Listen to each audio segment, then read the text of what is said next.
साथियों, मैं आपका दोस्त लेखक बिजनेस कोच डॉक्टर उज्जवल पाटनी। साथियों, 245 कंपनी, 1 2 3 4 5 नहीं, 245 कंपनियों को मिलाकर इस कंपनी का निर्माण भारत सरकार ने किया। आज ये 70% से ज्यादा मार्केट शेयर रखती है। विश्वास कीजिए, यदि ये एक देश होती तो इसके एम्प्लॉइज और इसके यूजर मिला के दुनिया का 5वां सबसे बड़ा देश बन जाते हैं। और आपके घर में, मेरे घर में, हम सब के घर नाते रिश्तेदारों में कोई ना कोई इस कंपनी का किसी ना किसी रूप में पार्ट जरूर है।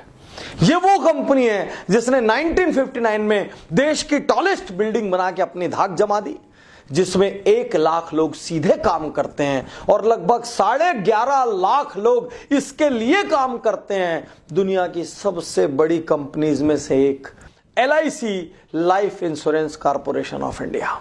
लोग एक दूसरे से ये नहीं पूछते इंश्योरेंस है क्या, वो ये बोलते हैं LIC है क्या।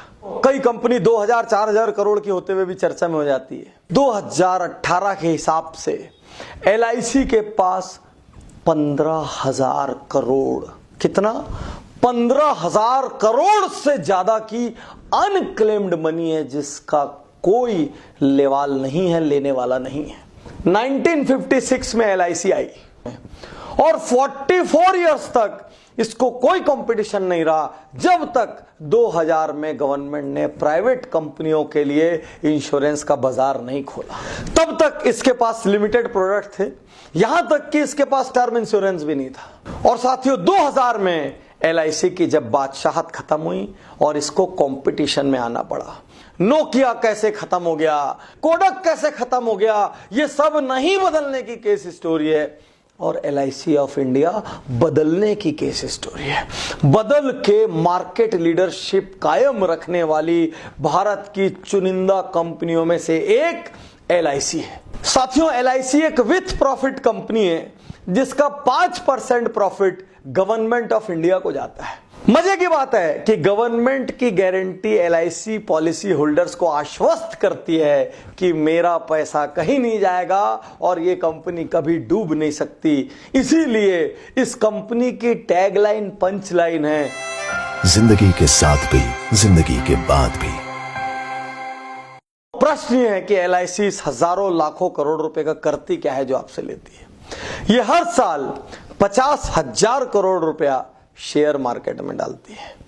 आपको ये जान के अचरज होगा कि LIC की 5.11 ट्रिलियन रुपीस का इन्वेस्टमेंट इस वक्त शेयर मार्केट में है, और बचा हुआ 80% से ज्यादा पैसा government bonds, government securities, government funds में डालती है, जिसकी वैल्यू 2017 में लगभग 23 ट्रिलियन थी, 23 ट्रिलियन। जब भी शेयर बाजार डाउन होता है और जब भी गवर्नमेंट को इसको स्टेबल करना होता है, LIC गवर्नमेंट का कवच बन के उस दिन शेयर मार्केट में पैसा लगाती है और मार्केट को गिरने से बचाती है। यहां तक कि ITC, SBI जैसे टॉप मोस्ट कंपनियों का 10 से 15% हिस्सा LIC के पास है। LIC के बचने का सबसे बड़ा कारण, LIC ने निरंतर कंपटीशन के हिसाब से नए प्रोडक्ट्स का इजाद किया। LIC ने कभी भी इस घमंड में अपना जीवन नहीं जिया कि हम भारतीय कंपनी है, हम सरकारी कंपनी, हम तो राजा हैं, हमको बदलने की कोई जरूरत नहीं है।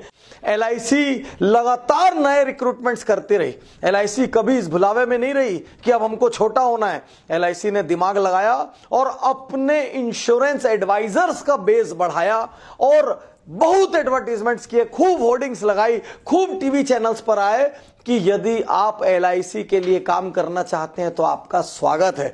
इस तरीके से लगभग हर गली, मोहल्ले, स्ट्रीट, कॉलोनी, लोकेलिटी में आपको 1, 2, 10, 20, 50 LIC एजेंट्स जरूर मिलेंगे। LIC एग्रेसिव रही। बाकी गवर्नमेंट कंपनीज अपनी लाल फीताशाही की वजह से, मल्टीपल लेयर्स ऑफ सैंक्शनिंग की वजह से एग्रेसिव नहीं रह पाई। दूसरी कंपनी ने एक एडवर्टीजमेंट दिया तो LIC ने 2 एडवर्टीजमेंट दिया, एक क्वार्टर पेज दिया तो LIC ने फुल पेज दिया। यदि दूसरी सारी कंपनी ने मिला के टीवी पे जो टाइम लिया, LIC ने अकेले उतना टाइम लिया। जैसे बाकी कंपनियां टेक्नोलॉजी लेकर आई, LIC भी टेक्नोलॉजी लेकर आई। टेक्नोलॉजी के साथ कंधे से कंधा मिला के चलना। अधिकांश सरकारी कंपनियां जैसे जैसे प्राइवेट का कंपटीशन आता है, या तो योजनाबद्ध तरीके से, उदाहरण एयर इंडिया आपके सामने, या तो योजनाबद्ध तरीके से या अनप्लान्ड होने की वजह से धीरे धीरे खत्म हो जाती है या कर दी जाती है। LIC ने अपने एजेंट्स को, अपने एडवाइजर्स को दिल खोल के बांटा, जिससे सैकड़ों हजारों लोग फुल टाइम LIC एजेंट्स बने। उन्होंने इंश्योरेंस को पार्ट टाइम बिजनेस नहीं, फुल टाइम बिजनेस करिए इस रूप में प्रमोट किया, जम के कमीशन दिया। यहां तक कि किसी किसी पॉलिसी में फर्स्ट ईयर में 35% तक का कमीशन आता है। 3 साल तक जम के कमीशन मिलता है, उसके बाद वो कमीशन बंद हो जाता है। लेकिन एक एजेंट को जब तक पॉलिसी होल्डर प्रीमियम पटाता रहता है तब तक उसको कुछ ना कुछ मिलता है। इसीलिए कहते हैं LIC को लोग रॉयल्टी इनकम के रूप में देखते हैं। LIC एजेंट अक्सर प्रोफेशन चेंज करते हुए नजर नहीं आते। उनकी LIC के प्रति अद्भुत और असाधारण लॉयल्टी रहती है। इस वजह से कितना भी कंपटीशन आ गया, LIC पीछे नहीं गया।